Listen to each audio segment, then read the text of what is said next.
तो hello guys, आप सबका स्वागत है मेरे YouTube channel master of maths में। आज हम क्लास 9th में चैप्टर 9 वृत्त का 9.2 प्रश्नावली का सर्कल है। क्वेश्चन 3 से लेकर 6 तक क्वेश्चन बाकी रह गए थे, वो हम करेंगे। पिछले वीडियो में हमने 1 से 3 तक कर दिया था। तो चलो हम क्वेश्चन शुरू करते हैं। वीडियो पसंद आए तो लाइक एंड सब्सक्राइब जरूर कर देना। तो चलो तीसरे क्वेश्चन में चलते हैं। तो तीसरे क्वेश्चन में दिया, यदि एक वृत्त की नहीं, तीसरा हो गया, चौथा क्वेश्चन है। यदि एक रेखा दो सकेंद्रीय वृत्तों एक ही केंद्र वाले वृत्त को जिनका केंद्र O है, ए बी सी और डी पर प्रतिच्छेद करते हैं, तो सिद्ध कीजिए कि ए बी बराबर सी डी है या नहीं। मतलब ये दो वृत्त यानी सकेंद्री का मतलब होता है दो सकेंद्री, यानी एक केंद्र वाले दो वृत्त। जैसे ये वृत्त है, एक केंद्र है और दो वृत्त, तो इसका केंद्र O है और ए बी सी डी पर प्रतिच्छेद करते हैं, यानी ए बी सी डी यहाँ पर ये प्रतिच्छेद कर रहे हैं। हमें सिद्ध करना है ए बी बराबर सी डी, ये हमें सिद्ध करना है ए बी बराबर सी डी।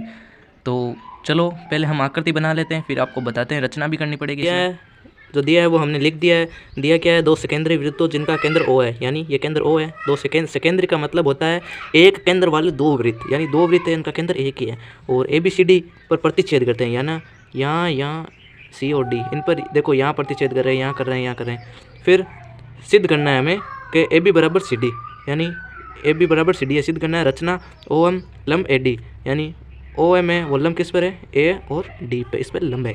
तो चलो आगे हम उत्पत्ति लगाते हैं, क्वेश्चन शुरू करते हैं। तो उत्पत्ति, ओ एम लंब होगा ए डी। क्यों होगा? क्योंकि ये वृत्त, पहले हम ये वृत्त ले लेते हैं। तो वृत्त सी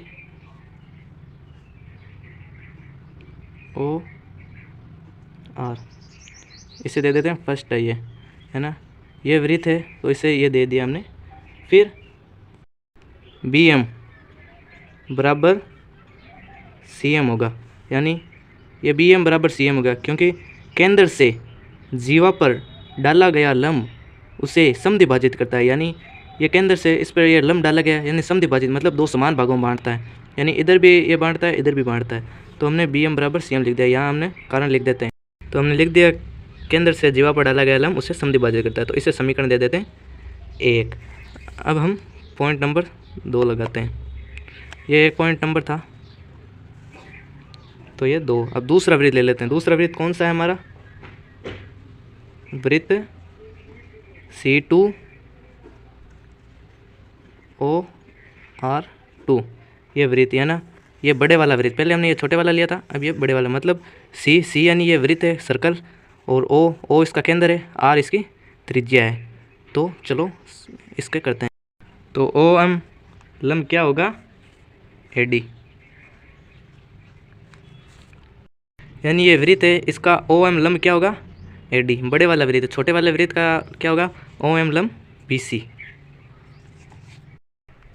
और ए एम बराबर एम डी, क्योंकि केंद्र से जीवा पर डाला गया लंब उसे समद्विभाजित करता है। ये हमने लिख दिया, केंद्र से जीवा पर डाला गया लंब उसे समद्विभाजित करता है। इसे समीकरण 2 दे दिया। ए एम बराबर एम डी, ये मैं आपको आकृति में बताता हूँ। तो ए एम बराबर एम डी, यानी ये इसे दो भागों में बांटता। तो बड़े वाला वृत्त है, इधर इस भाग में, इधर इस भाग में, तो क्या हो गया, ए एम बराबर एम डी, ये दोनों समद्विभाजित करते हैं, बराबर है। अब समीकरण 2 आ गए। अब हम क्या करेंगे, समीकरण 2 में से समीकरण 1 को घटाने पर, समीकरण 2 में से 1 को घटाने पर, तो हमने लिख दिया। अब समीकरण 2 क्या है, ए एम माइनस समीकरण 2 में से 1, और 1 क्या है, 1 है B M, A M minus B M बराबर इसमें एम डी, 2 में से 1 घटाने एम डी माइनस समीकरण एम है C M, M D minus C M. तो चलो घटा लेते हैं। ए एम से बी एम घटाएंगे तो एम से कट गया, तो पीछे बचा ए बी बराबर एम डी से सी एम कट गया, तो पीछे बचा सी डी। तो ये हमारा सिद्ध हो गया। हमें यही सिद्ध करने को कहा था, ए बी बराबर सी डी, और ये सिद्ध कर दिया है। तो हैंस प्रूव्ड। हैंस प्रूव्ड का मतलब होता है इति सिद्धम। तो ये क्वेश्चन कंप्लीट हो गया। चलो आगे दूसरा क्वेश्चन करते हैं। 5वां क्वेश्चन, एक पार्क में बने 5 मीटर त्रिज्या वाले वृत्त पर खड़ी 3 लड़कियां रेशमा, सलमा, मनदीप खेल रही है। रेशमा एक गेंद को सलमा के पास, सलमा मनदीप के पास और मनदीप रेशमा के पास फेंकता है। यदि रेशमा और सलमा के बीच की सलमा तथा मनदीप के बीच की दूरी 6 मीटर है तो रेशमा और मनदीप के बीच की दूरी है। ये प्रश्न करने से हमें कोई फ़ायदा तो नहीं होने वाला है, इसमें टाइम वेस्ट होगा क्योंकि एग्ज़ाम में इतना बड़ा क्वेश्चन देते नहीं है और ये इंपॉर्टेंट भी नहीं है हमारे। इतना बड़ा वे कैसे देगा, आप भी जानते हो, बहुत बड़ा क्वेश्चन हो गया। तो ये क्वेश्चन हम नहीं करते हैं, ये क्वेश्चन कोई मतलब नहीं है इसे करने से। तो चलो आगे छठा क्वेश्चन करते हैं।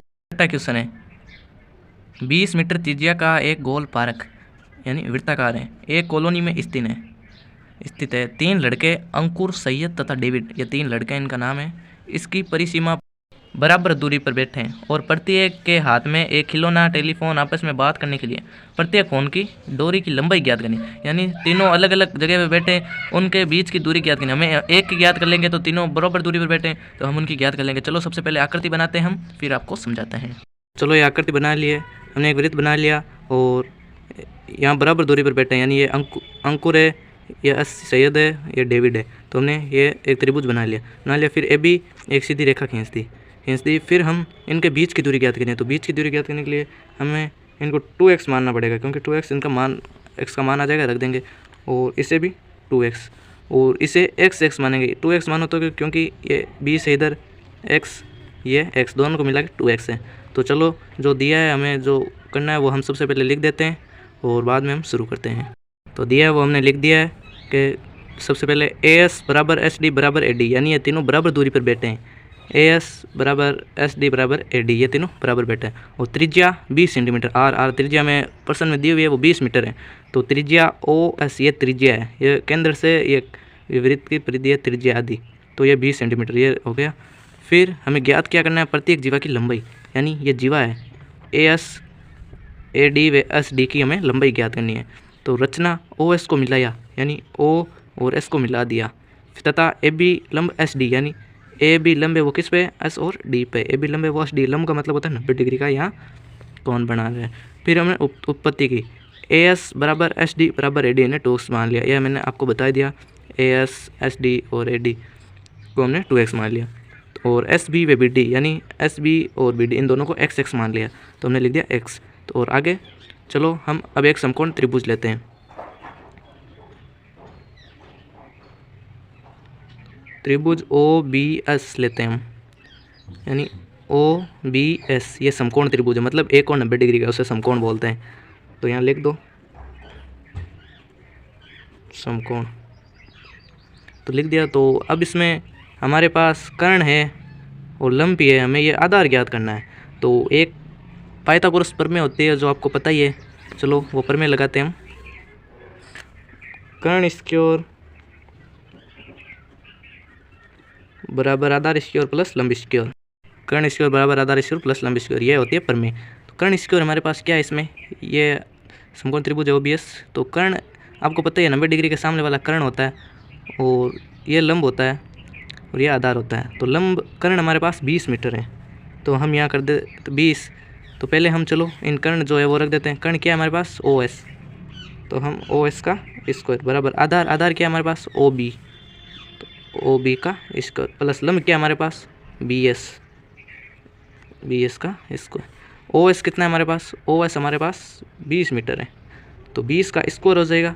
आधार हमें पता नहीं है तो इसे वापस ऐसे लिख देंगे।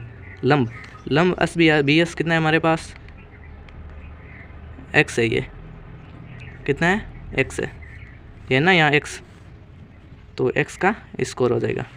फिर 20 का स्क्वायर कितना होता है 400 बराबर OB हमारे पास पता है नहीं, तो इसे OB का OB लिख देंगे स्क्वायर, प्लस x का स्क्वायर कितना होता है x स्क्वायर। अब 400 ये प्लस का x स्क्वायर इधर आ जाएगा, तो क्या हो जाएगा माइनस का x स्क्वायर बराबर में क्या हो जाएगा OB का स्क्वायर।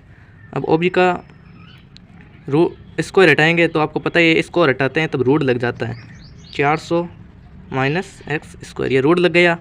तो ये हमारे पास OB का मान आ गया, यानी ये आधार हमारे पास आ गया। तो अब हम एक और लेंगे समकोण त्रिभुज ABS में। अब बता देते हैं ABS कौन सा है, ये आकृति है। अब ABS, अब ये पूरा हम त्रिभुज लेंगे समकोण त्रिभुज। तो इसमें हमारे पास आधार ये है और लंब हमारे पास ये और कर्ण ये है, आपको पता है। तो चलो हम पाइथागोरस प्रमेय होती है वो लगा लेते हैं। कर्ण स्क्वायर बराबर आधार स्क्वायर प्लस लंब स्क्वायर। तो इसमें हमें ज्ञात क्या करना है, हमें लंब स्क्वायर ज्ञात करना है। तो लंब स्क्वायर ज्ञात करने, तो चलो हम इसे कर लेते हैं कर्ण स्क्वायर। कर्ण स्क्वायर हमारे पास क्या है, इसमें कर्ण ये है, आपको पता है 90 डिग्री के सामने वाली कर्ण होती है, लंब होती है, आधार होती है। तो कर्ण स्क्वायर एस का स्क्वायर, एस का स्क्वायर बराबर आधार हमारे पास क्या है, एस बी का स्क्वायर प्लस लंब हमारे पास क्या है, ए बी का स्क्वायर। अब एस हमारे पास कितना है, एस हमारे पास 2x है, 2x का स्क्वायर बराबर एस बी हमारे पास x का स्क्वायर प्लस ए बी लंब है जो हमारे पास है नहीं, ज्ञात करना है तो इसे ए जैसे का जैसा लिख देते हैं। 2x का स्क्वायर कितना होगा, 4x स्क्वायर बराबर x का स्क्वायर कितना होगा, x स्क्वायर प्लस लंब ए बी है जो हमें पता नहीं तो इसे ए जैसे का जैसा लिख देते हैं। तो ये लिख दिया। फिर 4x लिखते हैं स्क्वायर, ये प्लस का है, इधर आ जाएगा तो माइनस का हो जाएगा, तो माइनस एक्स स्क्वायर बराबर ए बी का स्क्वायर। अब ए बी का स्क्वायर है बराबर 4x स्क्वायर में से x स्क्वायर घटाएगा तो कितना होगा, 3x स्क्वायर। और ए बी से रूट स्क्वायर हट जाएगा तो आपको पता है रूट लग जाएगा, तो 3x स्क्वायर हो जाएगा, 3x होगा। फिर ए बी बराबर रूट 3 x स्क्वायर का टुकड़े कर दो, यानी x इंटू एक्स, यानी ये रूट वर्ग कॉमन आ रहे तो ये बाहर आ जाएगा, तो ए बी बराबर रूट 3, सिर्फ 3 पे रहेगा और x बाहर आ जाएगा, क्योंकि कॉमन है वो बाहर आ गया तो रूट सिर्फ 3 पे है। तो ए बी का मान हमारे पास रूट 3x मीटर आ गया। तो भुजा ए बी बराबर ए ओ प्लस ओ बी हम लिख सकते हैं। चलो आकृति में बताते हैं हम, ए बी बराबर, यानी हम इसको ए ओ बराबर ओ बी लिख सकते हैं, यानी ए ओ बराबर प्लस ओ बी, यानी इन दोनों को जोड़ेंगे तब हमें ए बी प्राप्त होगा। तो हमने ये लिख दिया ए बी बराबर ए ओ प्लस ओ बी। तो हमें ओ बी निकालना है, तो ए बी माइनस ए ओ बराबर क्या हो जाएगा, ओ बी हो जाएगा, क्योंकि ओ बी करना है तो ये प्लस का है, इधर आ जाएगा माइनस हो जाएगा। ए बी हमारे पास कितना था, ए बी हमने अभी ज्ञात किया था रूट 3x है, तो ये हम लिख देते हैं पहले रूट 3x माइनस ए ओ हमारे पास कितना था, ए ओ मतलब ये वृत्त की त्रिज्या है ना, ओ एस ये त्रिज्या है, तो ये केंद्र से इधर है तो ये भी 20 सेंटीमीटर होगी, 20 मीटर होगी, ये भी त्रिज्या होगी इसकी, क्योंकि ये केंद्र ये व्यास का आधे है तो त्रिज्या होगी। तो रूट 3x माइनस 20 बराबर ओ बी हमारे पास कितना था, ओ बी हमारे पास रूट 400 माइनस एक्स स्क्वायर। तो ये लिख देते हैं। इनको बराबर करने के लिए दोनों तरफ वर्ग करना पड़ेगा, यानी स्क्वायर करना पड़ेगा दोनों तरफ। तो चलो बताते हैं हम आपको, पहले लिखते हैं दोनों तरफ वर्ग करने पर। वर्ग मतलब होता है स्क्वायर, हम लिख देते हैं रूट 3x माइनस 20, यानी वर्ग मतलब दोनों को स्क्वायर बराबर रूट 400 माइनस एक्स स्क्वायर का स्क्वायर। तो देखो यहाँ एक वो सर्व समीकरण लगती है, आपको पता ही है कि x माइनस वाई का स्क्वायर बराबर x square minus 2xy plus y square, या वो लगती है। और यहाँ पे स्क्वायर से रूट कट जाता है, ये आपको पता ही है, तो ये कट गया। तो चलो हम यहाँ एक वो सर्व समीकरण लगाते हैं, a प्लस बी माइनस बोल दो या एक्स वाई माइनस बोल दो, तो हम चलो a माइनस बी लगा देते हैं स्क्वायर बराबर A square minus 2ab plus B square. और इसमें रूट से कट गया, फिर हमारे पास इसमें क्या बचा 400 माइनस एक्स स्क्वायर। तो चलो यहाँ पे इसके मान रख देते हैं। a हमारे पास क्या है, ये a है, ये b है। तो a हमारे पास क्या है, a हमारे पास है रूट 3x का स्क्वायर माइनस 2 का 2 लिख दिया, इंटू a हमारे पास क्या है रूट 3x, इंटू b हमारे पास क्या है, b हमारे पास है 20 लिख दिया, प्लस b स्क्वायर हमारे पास क्या है 20, तो 20 का स्क्वायर बराबर में ये 400 माइनस एक्स स्क्वायर है, तो ये हमने 400 माइनस एक्स स्क्वायर लिख दिया। तो फिर आपको पता रूट से स्क्वायर कट जाता है, तो ये कट गया, तो यहाँ बचा 3x स्क्वायर माइनस रूट 3 को 2 से गुणा कराए और 20 को 2 से कराओ, पहले 20 को 2 से कराने पर 40 और रूट का 3 रूट हो जाएगा, x का x हो जाएगा, प्लस 20 का कितना होता है स्क्वायर 400 होता है, तो ये 400 बराबर में क्या होता है 400 माइनस एक्स स्क्वायर हो गया। तो ये देखो 3x स्क्वायर है, 3x square minus 40√3x plus 400, ये इधर प्लस 400 इधर आ जाएगा, माइनस 400 हो जाएगा, बराबर क्या हो जाएगा -x²। तो ये प्लस से माइनस ये 400 कट गए। फिर देखो 3x², ये माइनस का x² इधर आ जाएगा तो प्लस का हो जाएगा प्लस x²। फिर -40√3x, ये बचा हमारे पास, बराबर 0 है। तो 3x² प्लस x² कितना हो जाएगा, जोड़ेंगे तो 4x² -40√3x बराबर 0। अब 4x² बराबर ये माइनस का उधर भेज देंगे 0 से उधर, तो माइनस का इधर पक्षांतरण होगा तो प्लस हो जाएगा, तो 40√3x हो जाएगा। इधर x ले लेते हैं और 40√3x बट्टा, क्योंकि ये गुणा में है तो इधर हमने 4x भेज दिया, 4x भेज दिया, पीछे यहाँ x रह गया तो 4x हो गया। तो 4x, x से तो x ये कट गया, और 4 के पहाड़े से 40 कितने बार करते हैं 10, तो x बराबर हमारे पास कितना आ गया 10√3। ये हमारे पास x का मान आ गया। तो x का मान आ गया AS यानी अंकुर और सैयद बराबर सैयद और डेविड बराबर अंकुर और डेविड, इनके बीच की दूरी हमने क्या मानी थी 2x मानी थी, मानी ना हमने, इनके बीच की दूरी 2x। तो 2 × x के जगह जो हमारे पास x का मान है वो रख देंगे और इसकी दूरी आ जाएगी। x था तो 2 × x का मान हमारे पास कितना था 10√3, तो 10√3 हो जाएगा। तो 10√3 होगा, तो आपको पता है 10 को 2 से गुणा कराने पर 20√3 मीटर। तो ये इनके बीच की दूरी आ गई, यानी अंकुर और सैयद के बीच की दूरी 20√3 है, और सैयद और डेविड के बीच की 20√3 है, और अंकुर और डेविड के बीच की दूरी भी 20√3 है, क्योंकि ये तीनों बराबर दूरी बैठे हैं। यहाँ प्रश्न हमारा यहाँ कंप्लीट होता है। तो चलो अगले नेक्स्ट वीडियो में मिलते हैं। तो अगर वीडियो पसंद आए तो वीडियो को लाइक एंड सब्सक्राइब जरूर कर देना। थैंक यू सो मच, धन्यवाद, जय हिंद, जय भारत।